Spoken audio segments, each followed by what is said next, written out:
Muito bem, pessoal, continuamos falando sobre ensino de história. A gente continua a nossa análise acerca de atividades que visem a melhoria do processo de ensino-aprendizagem. Uma das atividades que podem ser desenvolvidas nesse sentido é a utilização de questionamentos sobre uma determinada situação histórica, para que o aluno pesquise. E aí, a partir deste questionamento que é feito acerca de uma determinada situação histórica, pode-se organizar de forma individual estes registros, estas memórias, para, olha só, tendo como objetivo principal promover uma maior absorção dos conhecimentos didáticos propostos. Desta maneira, nós temos uma maior percepção de situações e de problemas históricos. Vamos verificar isso de uma forma prática. Como é que é cobrada em questões de concursos esse aspecto relativo ao processo de ensino-aprendizagem? O aprendizado autônomo e a aplicação responsável das atividades e competências, das habilidades e competências adquiridas, assumiram um papel central na educação em história. Esta nova abordagem do processo de ensino e aprendizagem reativou o debate teórico sobre conceitos de consciência e de pensamento histórico. Pensamento histórico, derivados do historicismo e retomados por Jorn Hysen no campo da didática. Para Jorn Hysen, a consciência histórica é a soma das operações mentais com as quais os homens interpretam sua experiência da evolução temporal de seu mundo e de si próprios e de si mesmos, de forma tal que possam orientar intencionalmente sua vida prática no tempo. As alternativas a seguir identificam procedimentos didáticos relacionados ao processo de ensino e aprendizagem, centrados no tema da consciência histórica, tal como definida acima, ou seja, definida pelo historiador alemão Jorn Hysen. O conceito é consciência histórica. À exceção de uma, assinale-a. Alternativa A. Elaboração de perguntas sobre uma situação histórica. Sim, são os questionamentos formulados, não é? São os questionários ou questionamentos sobre determinado aspecto histórico, determinado fato histórico. Correto. Essa afirmação A está correta. Letra B. A orientação para o futuro como campo de ação. Gente, é o futuro o campo de ação da história? Claro que não, essa afirmativa está incorreta. Letra C. A organização individual das memórias de vida? Sim. Letra D. A absorção do conhecimento histórico contido nos livros didáticos? Sim, esse é um aspecto da aprendizagem histórica significativa, da chamada consciência histórica defendida por Jorn Hysen. Letra E. A percepção das situações e dos problemas históricos? Sim, outro aspecto da chamada consciência histórica. Próximo assunto, agora a gente fala de história e cultura africana. Bacana. Já dissemos aqui em aulas anteriores que história e cultura africana está ligada à lei implementada pelo governo federal em 2003, a Lei 10.639, da obrigatoriedade do ensino de história e cultura da África e dos afro-brasileiros em todas as instituições de ensino, sejam elas de cunho particular ou de cunho governamental, escolas públicas. Beleza. Olha só. A Lei 10.639, de História e Cultura Africana visa o conhecimento e também a valorização das sociedades africanas e de suas historicidades, enfatizando as contribuições sociais, econômicas, políticas e culturais dos africanos e de seus descendentes na própria formação da identidade cultural brasileira, enfatizando, portanto, o protagonismo negro nos mais variados episódios da história do Brasil. Lembrando que a Lei 10.639 não deve ser implementada apenas nas aulas de história. Todas as disciplinas, de uma forma ou de outra, também podem trabalhar com essa questão.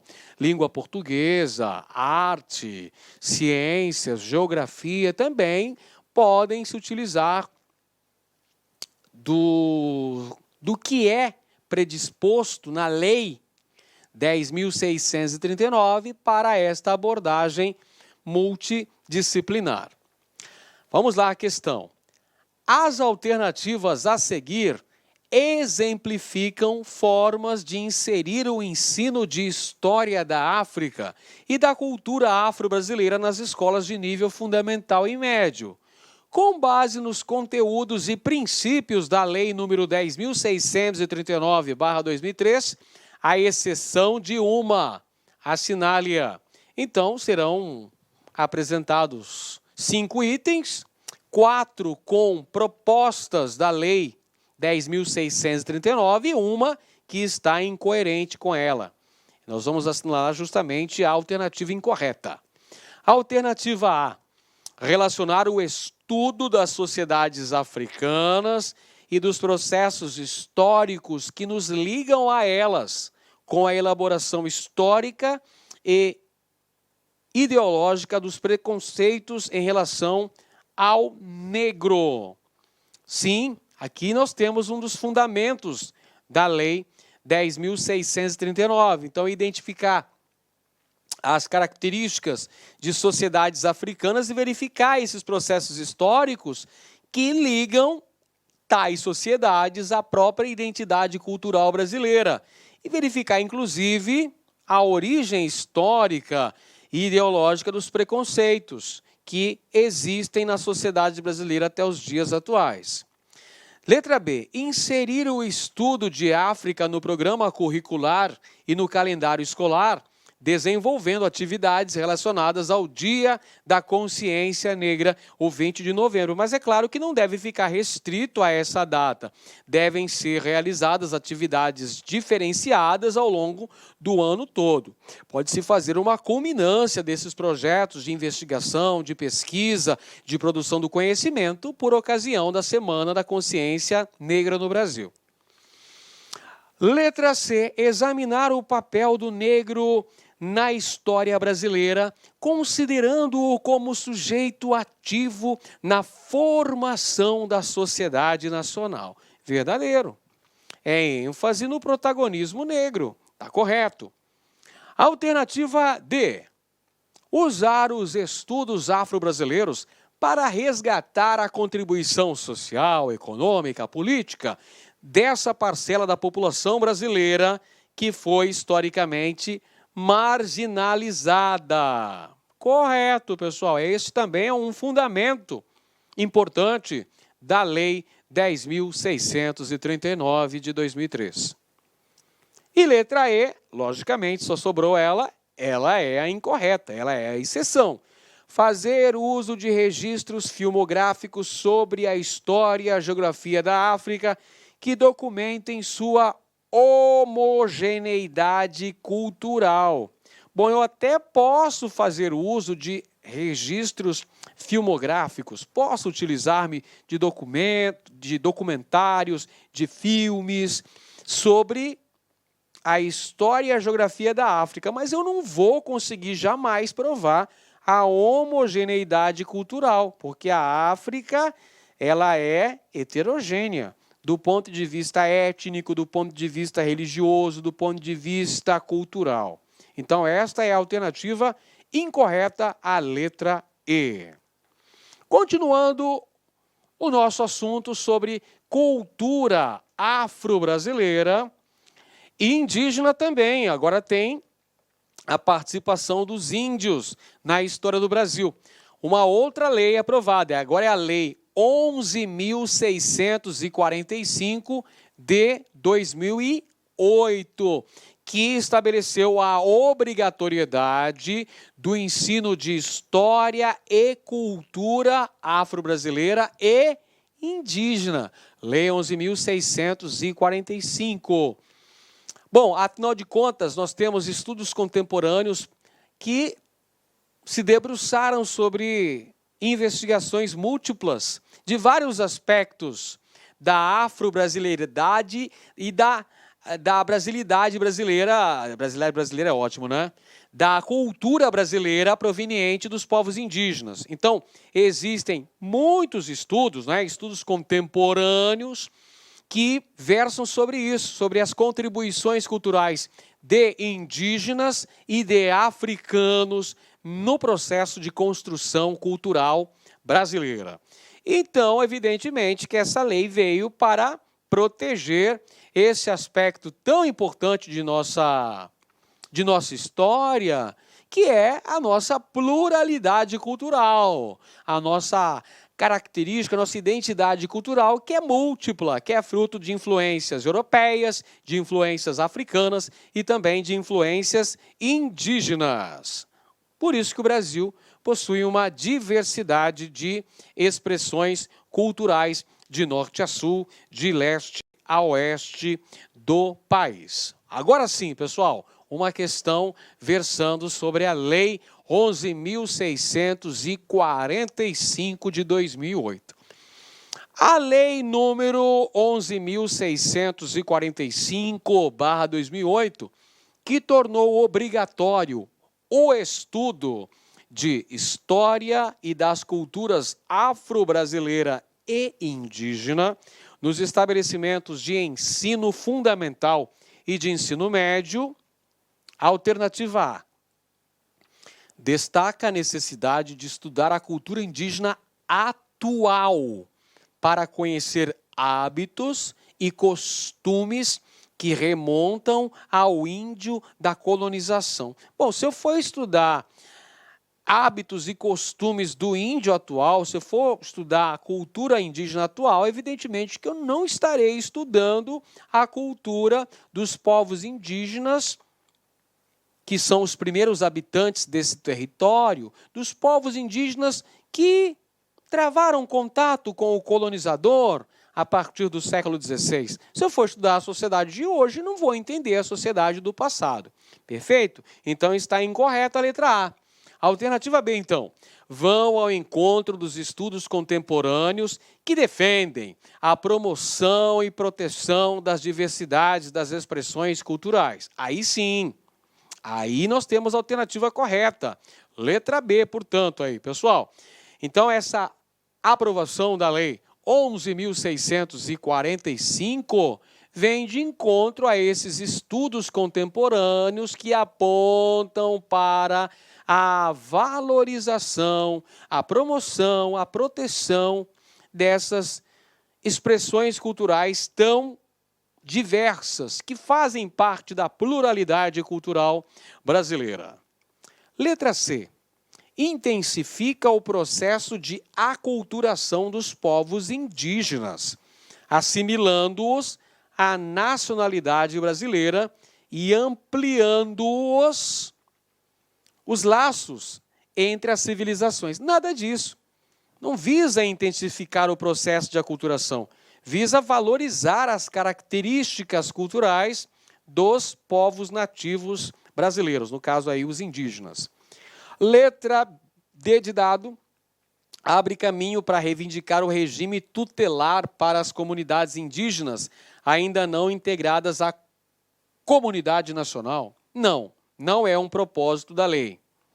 E letra E, prevê a formação de indígenas para ministrarem as aulas de história das populações indígenas e seus descendentes no Brasil. Não, também não é uma preocupação da Lei 11.645. 45. Essa lei deve ser implementada e utilizada em todas as escolas de educação básica no Brasil, mas podem ser ministradas por professores não indígenas.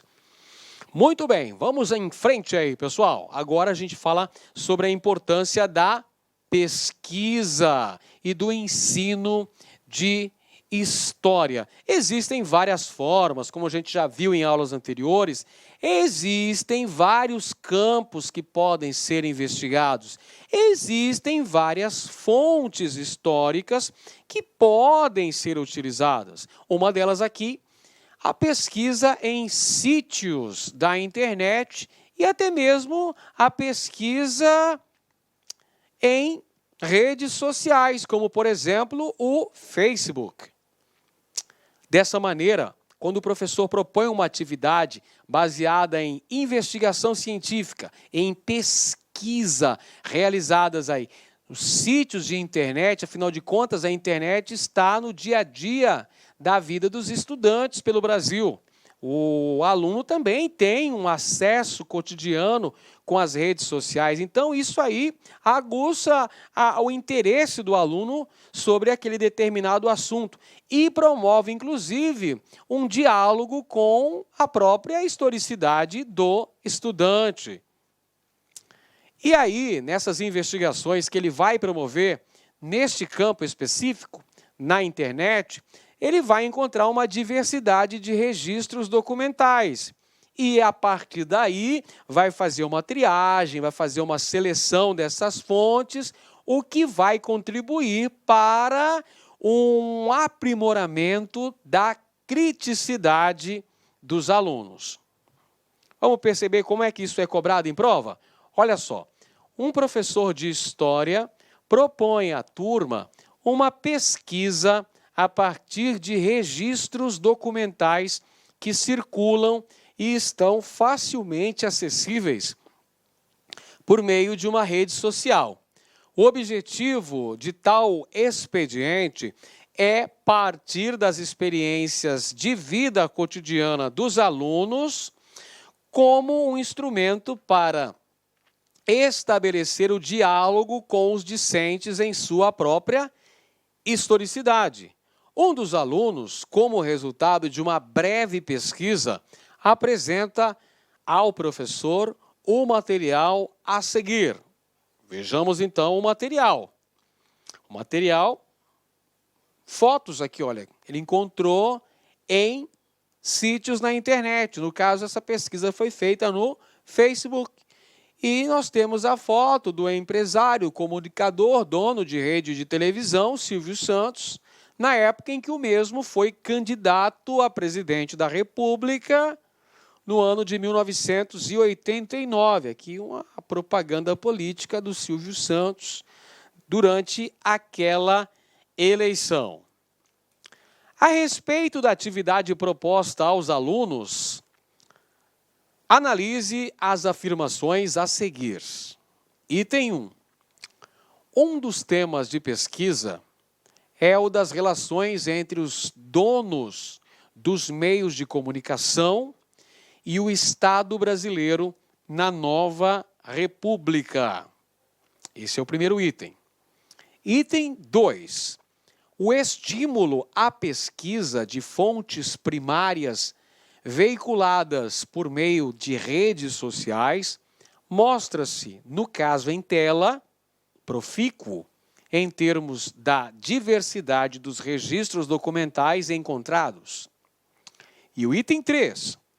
O recurso à busca de fontes primárias veiculadas pela internet inviabiliza a crítica interna e externa das fontes, condições para realizar a atividade proposta. Então, nós temos 3 itens aqui, pessoal, que foram verificados a partir da análise do material que foi apresentado pelo aluno. Como dissemos, imagens de um dono de meio de comunicação, dono de uma rede de televisão, que se aventurou pela política, tentando ser candidato a presidente da República no ano de 1989. Em seguida foram apresentados três itens, 3 afirmações, e vamos verificar. A primeira diz que há uma relação, é possível se fazer um debate acerca das relações entre os donos dos meios de comunicação e o próprio Estado brasileiro naquele contexto histórico, início da nova república. Isso é verdadeiro, correto. O Silvio Santos é um dono de meio de comunicação. O segundo item, vamos lá. O estímulo à pesquisa de fontes primárias, a internet é uma fonte primária, veiculadas, melhor dizendo, por meio de redes sociais, foi no Facebook que ele encontrou aquelas imagens, mostra que o caso específico, é bastante profícuo em termos de diversidade de registros documentais. Sim, correto. Também o item 2. Já o item 3 está incorreto porque diz que este tipo de análise inviabiliza a crítica interna e externa das fontes. Claro que não. Também a utilização desta fonte primária, os sítios da internet, vai possibilitar um debate, vai possibilitar o desenvolvimento de uma criticidade acerca desses episódios, acerca desse fato histórico em tela. Então, assinale as alternativas corretas. Somente as afirmativas 1 e 2 estão corretas. Então, nós temos lá na letra D de dado a alternativa correta. Agora a gente fala sobre a representação dos indígenas nos livros didáticos no Brasil. Bom, fazendo-se uma análise mais assim aprofundada acerca da representação dos povos indígenas nos livros didáticos, nós podemos chegar à conclusão que a presença dos povos nativos nesses materiais é bastante restrita. Presença bastante restrita. Praticamente os índios são mostrados nos materiais didáticos brasileiros apenas durante os períodos da pré-história brasileira e também durante o chamado período pré-colonial, que é aquele momento histórico que antecede a colonização efetiva das terras brasileiras. Aquele contexto entre os anos de 1500 e 1530, o chamado período pré-colonial, a fase das feitorias de pau-brasil. Como se os indígenas fossem meramente objetos do passado, como se não existissem no Brasil após esses períodos referidos, ignorando dessa maneira a contribuição cultural, social, demográfica que o índio promoveu, que o índio contribuiu, que o índio ajudou no processo de formação social do nosso país. Vamos conferir a questão aqui, gente. Olha só, nossos livros didáticos e atividades escolares, ao longo do tempo, têm reproduzido imagens cristalizadas sobre os índios. Nas últimas décadas, entretanto, antropólogos, historiadores e arqueólogos vêm se indagando a respeito deste desafio. Como superar o ensino estereotipado sobre o tema da cultura indígena nas salas de aula? Um primeiro passo é a análise crítica dos livros didáticos que produzimos e adotamos, identificando seus equívocos e contradições. Com relação aos equívocos e contradições que encontramos na maioria dos livros didáticos, analise as afirmativas a seguir. Item 1.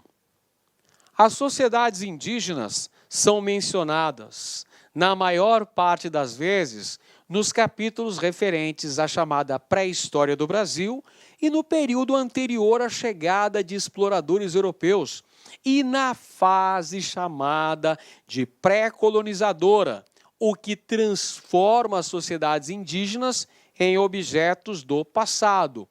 Afirmação verdadeira, como já vimos no início dessa aula. Item 2. Existem mais de 200 de povos indígenas no Brasil atual. Entretanto, em vários livros, os índios costumam ser projetados em um espaço distante e caracterizado como habitantes das florestas. Verdadeiro também esta segunda afirmação. Nos livros didáticos, a população brasileira é apresentada como resultante de um processo histórico de miscigenação, o que nos transforma a todos em descendentes de europeus, africanos e indígenas, homogeneizando a pluralidade da cultura indígena. Verdadeiro, pessoal, verdadeiro.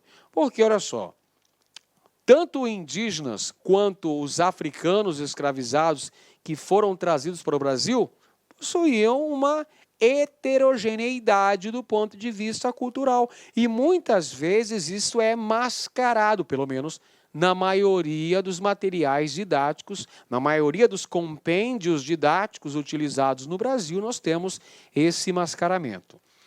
Estão corretas todas as afirmativas, portanto, correta a alternativa E. Aí está, letra E.